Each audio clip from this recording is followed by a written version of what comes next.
Assalamualaikum warahmatullahi wabarakatuh. Hello everyone, how are you today? I hope you always safe and healthy and wherever you are. In this video, I will explain about the theory classical from Adam Smith. But before that, I want to introduce myself.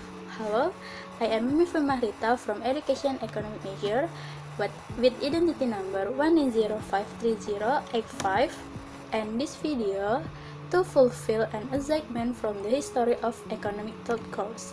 So, let's discuss. Adam Smith. Of course, this one is familiar to us to hear. Adam Smith was one of the most famous classical economists.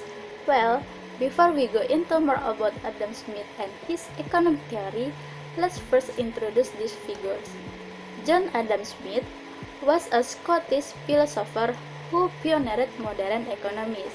His best-known work, An Inquiry into the Nature and Cause of the World of Nations, is the first book to describe the history of industrial and trade developments in Europe and the foundation of free trade and capitalism.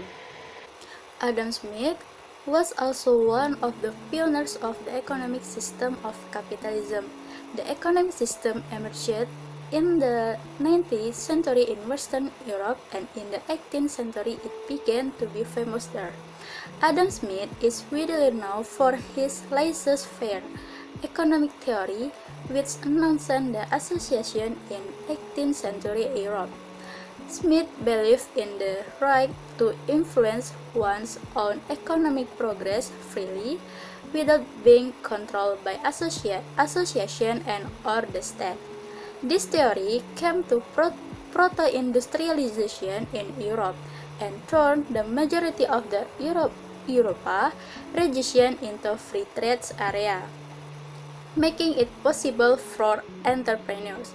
He is also known as the Western version of the father of economics. Adam Smith was the main character of the economic flow that came to be known as the classical stream. Smith regarded man as the main factor of production that determined the prosperity of nation. The reason nature or land is meaningless if there are no human resources that are good at processing it so that beneficial for life. Smith also saw that effective allocation of human resource was a beginner to economic growth. Once the economy grew, new physical capital accumulation began to be needed to keep the economy growing. In other words, effective allocation of human resource is a necessary condition for economic growth. There are 5 opinions of Adam Smith on classical economics, including the nature of greedy humans, free market mechanism, value theory, division of labor theory, and accumulative theory of capital. The first is greedy human nature. One of Adam Smith's thoughts was about greedy human nature. This thought has also previously been floated by Bernard de Mandeville in his classic book, The Fable of the Beast, but the conjunction between Bernard de Mandeville and Adam Smith regarding voracious nature is different.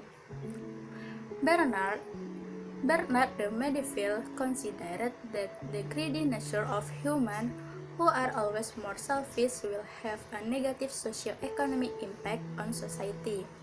To avoid this negative impact, Mandeville advocated government interference in the economy. In contrast to Adam Smith, greedy decision is refined by Adam Smith with an individualist equivalent. Smith thinks human individualist nature should be preserved.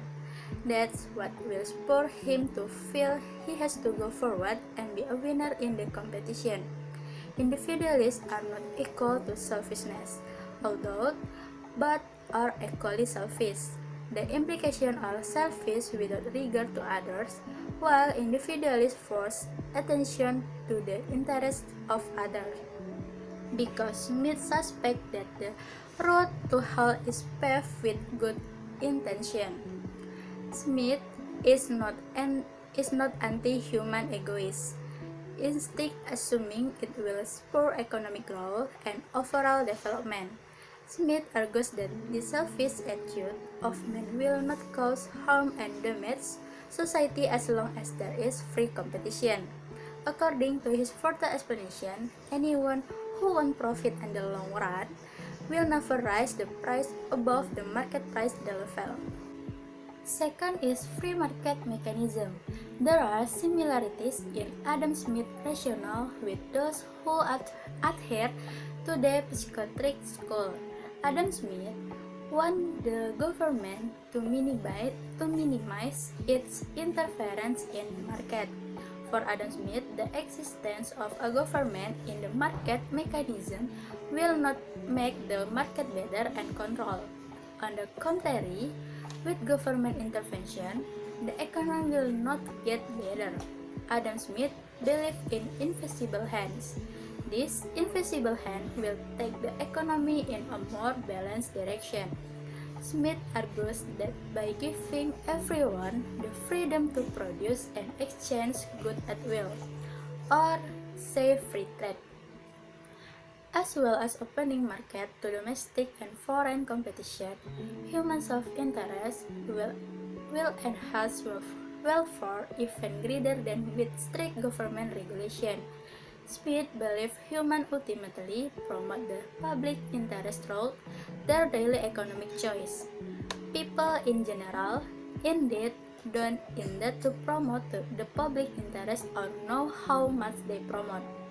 By preferring domestic support over foreign industry, they just want our security, so the production may have the greatest value. The third is value theory. Adam Smith described the theory of value based on the value of a job and especially labor. According to Adam Smith, labor is the cause and at the same time a measure of value. According to Smith, goods have two values. First, the value in use, and the second, the exchange rates or value in exchange.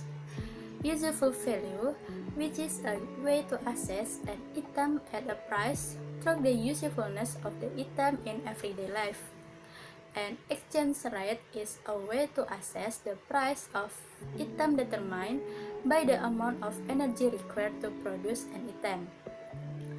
And the relationship between the use value and the exchange rates is, according to Smith, that a good item that has a high use value sometimes has no exchange rates or cannot be exchanged for other goods, and conversely there are also goods that have a very high exchange rates but are not so useful in life. 4 is division of labor. For Adam Smith, the division of labor will encourage specialization. People will choose to do something that suits their own talents and ability. Instead, they will refuse to do something they don't want. According to Adam Smith, the division of tasks calls everyone to be an expert in his field or specialization. Thus, its productivity will increase so that total production result will also increase. Adam Smith gives an example of the impact of task division in the manufacture of pins. If each person does all kinds of work on his own, including in straightening the wire, cutting it, tapering, and installing a pinhead and so on, the results often are small. However, if division of labor is carried out, one specifically straightens the wire, the other cuts, tapers the tip of the pin, and pairs the pinhead, the total production becomes more. Why could that be? According to Adam Smith, the division of tasks has caused everyone to be an expert in his field or specialization. And the 5 is theory of capital accumulation. According to Adam Smith theory, capital accumulation will be determined the sooner or later economic growth that occurs in a country. The capital is obtained from saving made by the community.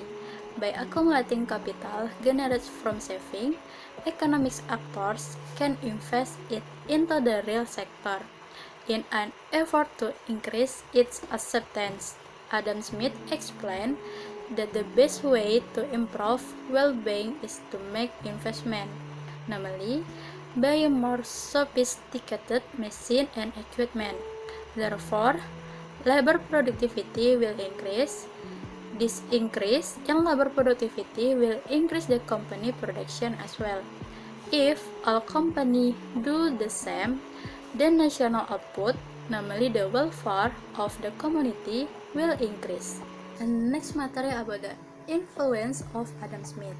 Adam Smith's thinking had an effect on a market economy based on perfect competition that gave the widest range of freedom to every unit in the economy to do what was best for their own interests.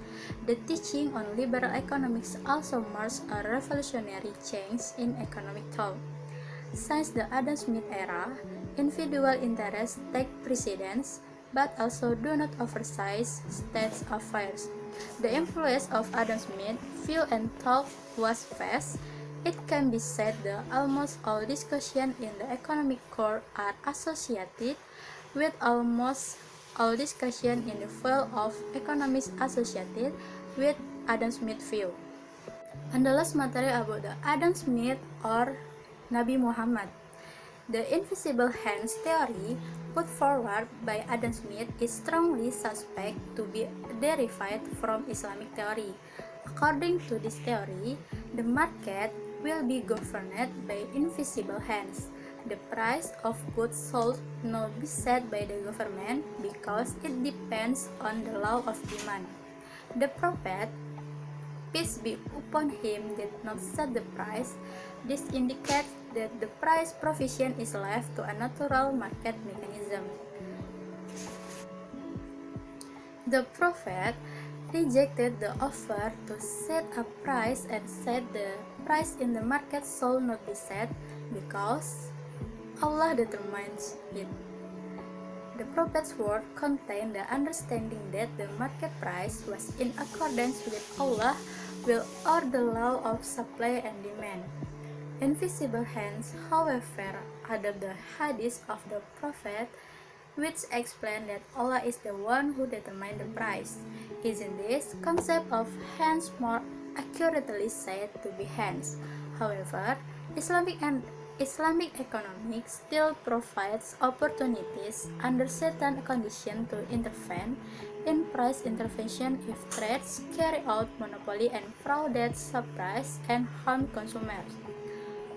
According to Ibn Taymiyyah, pricing is necessary to prevent mechanism for selling food or goods. Okay, enough for our discussion today about the material Adam Smith classical theory. Thank you for your attention and sorry for my mistake. Wassalamualaikum warahmatullahi wabarakatuh.